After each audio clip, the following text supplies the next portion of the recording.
Hey everybody, Jamie Star here. So on this video, I want to show a little bit of this really great podcast Lex Friedman did with Michael Malice, and it really connected some dots for me and sort of brought me to a new realization that the idea of unity in America at this point is futile and a waste of time. So I'm just gonna let this roll for a few minutes so everyone can check it out. I don't have it queued up exactly where it should be. I'm sorry. I'm doing this quickly after work, where my best ideas come to me. So I wanted to, before the night's over, just get it out real quick, and it's 3.5 hour fucking podcast, so it's a little hard to get the marker right where it needs to be. So we're just gonna let this roll, hang out for a little bit, watch it, and then I'll say what I have to say. I disagree with you because there's side effects that are very destructive. It feels like you're winning, but we're completely destroying the possibility of having like a cohesive society. That's called oncology, What's that mean? curing cancer. No, Your concept of a cohesive society is, in fact, a society based on oppression and not allowing individuals to live their personal freedom. Oh, so your utopian view of the You're world. the utopian. You're saying cohesive society. I'm Yeah. saying I don't need that. I'm saying there's going to You be want conflict. freedom. Right. There's going to be conflict. You and I are disagreeing right now. That's not cohesive. Doesn't mean we like each other less. Doesn't mean we respect each other less. Cohesive doesn't is it's just a euphemism for like everyone submitting to what I want. No, I mean cohesive could be that. It could be like enforced with violence, all that kind of stuff. Sort of the libertarian view of the world, but it could just be being respectful and kind of each other, and kind towards each other and loving towards each other. I mean, that's what I mean by cohesive. So when people say free, it's funny. Like freedom is a funny thing because freedom can be painful to a lot of people.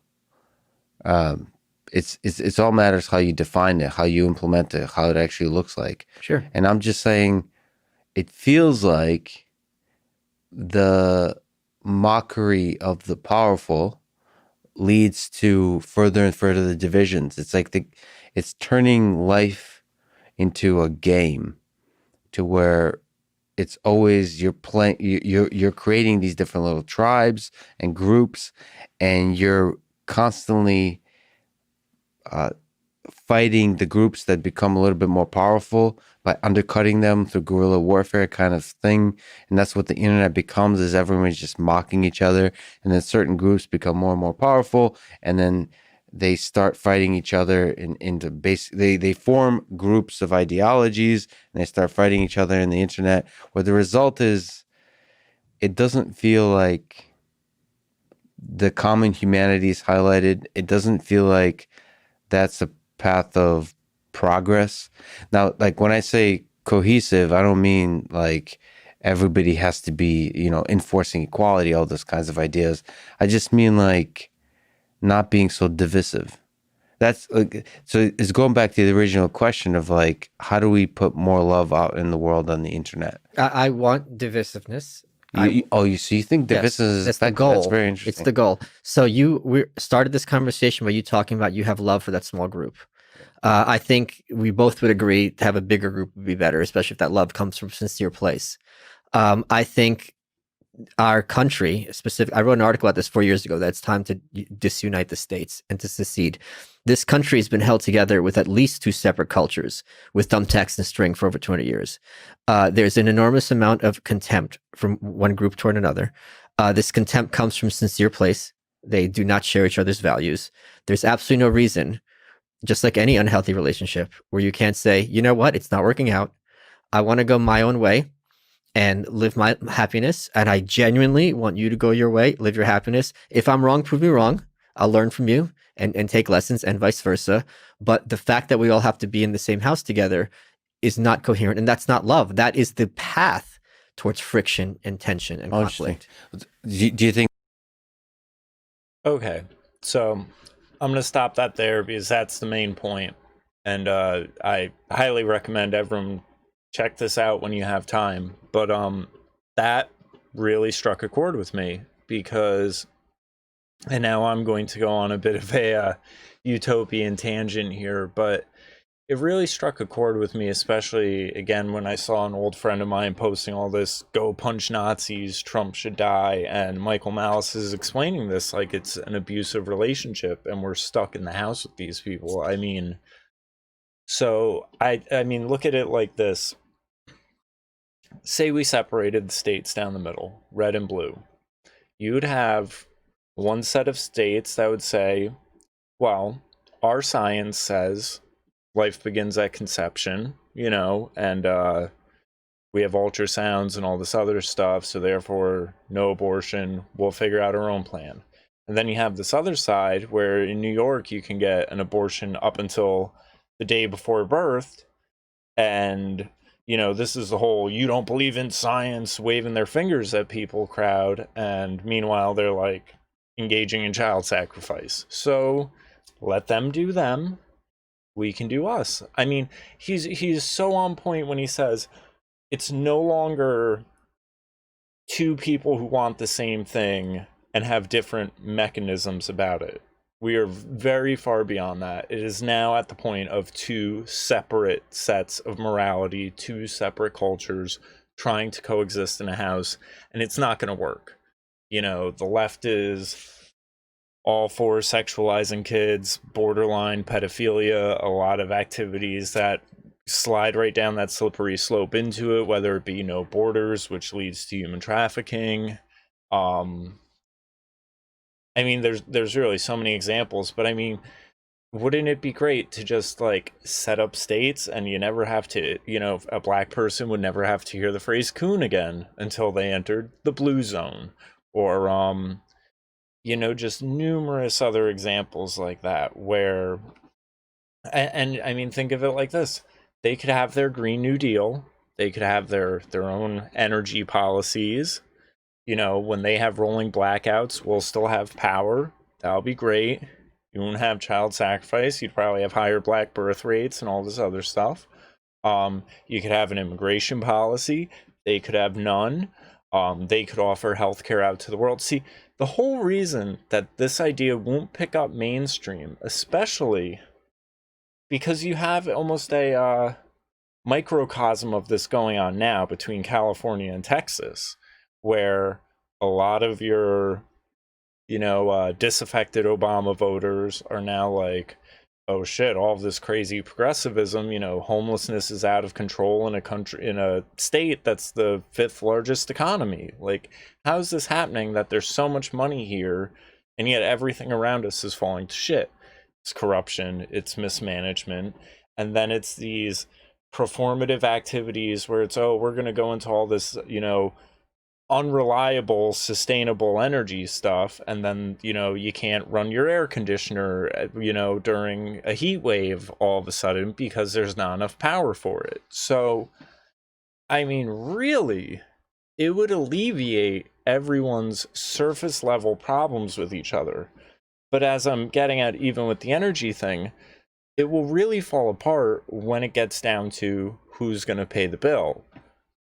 And I mean, that's one of the big points of contention over abortion, where Republicans are at least saying, hey, if we're going to have this and we have to get along, at least I don't want to pay for it.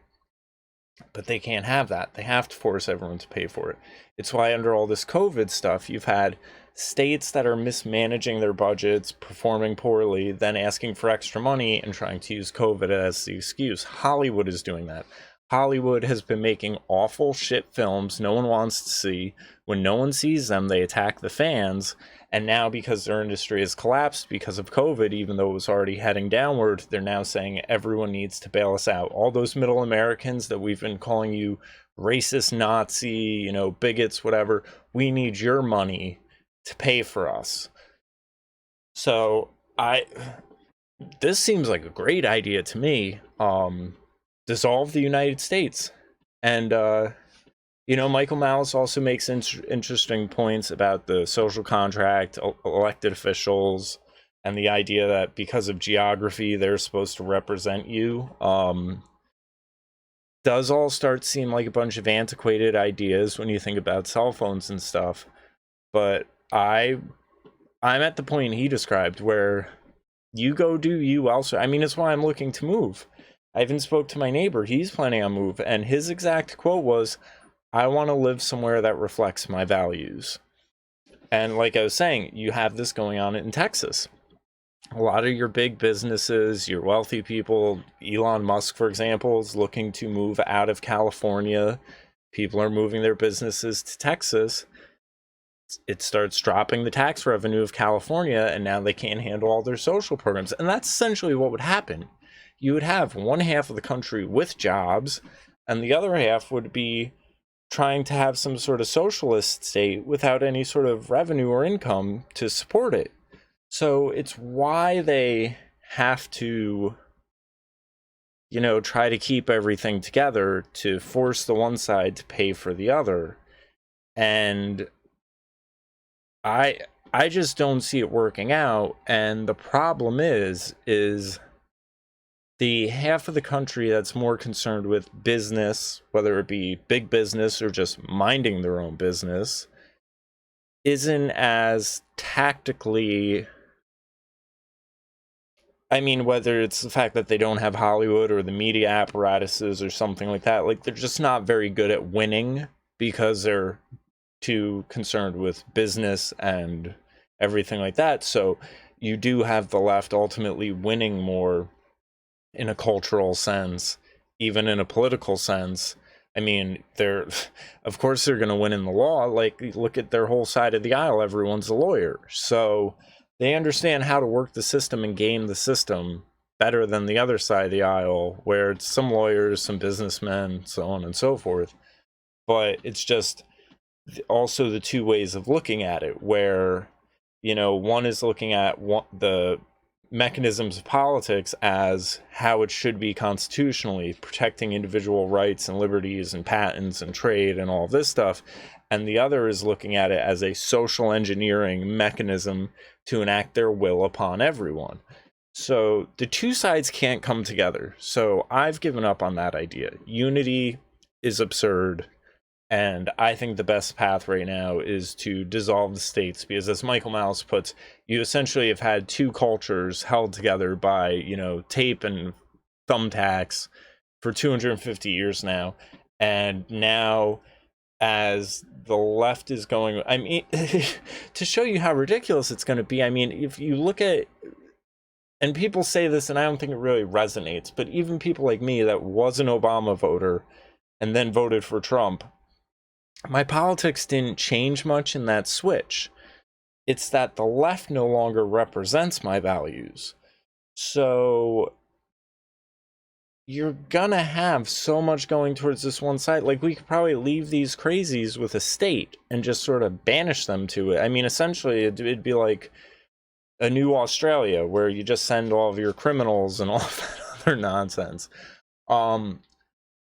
But you only also need like 10% of people to enact a revolution, because again, the majority of people are trying to just mind their own business. But I mean, God, the idea of a country where you're not going to have, like, race doesn't have to be an issue. We don't ever have to, we could just judge people on themselves as individuals and not have to get into all this identity politics nonsense. Wouldn't that be a beautiful idea? You don't have to have this shaming over science and consensus and everything like that. People could actually practice their religion and not have to worry. I mean, you wouldn't have in New York where you have a socialist, or kind of wannabe socialist, just sort of, swamp creature of the system going after Jews for practicing their religion because under his regime it's not accepted, and all sorts of other stuff. I mean, so many of these problems could just be alleviated if we just separated. And I think at this point it's a great idea. So if you like this video, you like the channel, make sure you subscribe, share the video. Follow me on social media at Jamie Star on Facebook, Jamie Star Music on Twitter, and take care and have a good one, everyone.